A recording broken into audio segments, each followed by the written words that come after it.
വത്സലരെ, മശിഹായെ പ്രതി എന്നോട് ക്ഷമിപ്പിൻ. ഞാൻ നിങ്ങളോട് പാപം ചെയ്തു പോയി.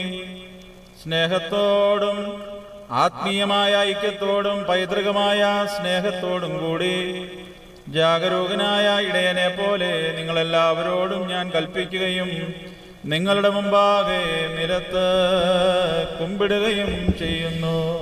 പിതാവേ, ക്ഷമിക്കുവാൻ ഞങ്ങളെ അനുഗ്രഹിക്കണമേ. നിങ്ങളുടെ നിർവ്യാജ സ്നേഹത്തോട് ഞാൻ അപേക്ഷിക്കുകയും അഭ്യർത്ഥിക്കുകയും ചെയ്യുന്നു. സഹോദരന്മാരെ, വത്സലരെ, വരുവിൻ.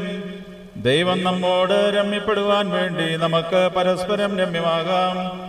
വിശുദ്ധ തൃത്വത്തിന്റെ ബഹുമതിക്കായി ഞാൻ നിലത്ത് കുമ്പിടുന്നു. പിതാവേ, ക്ഷമിക്കുവാൻ ഞങ്ങളെ അനുഗ്രഹിക്കണമേ.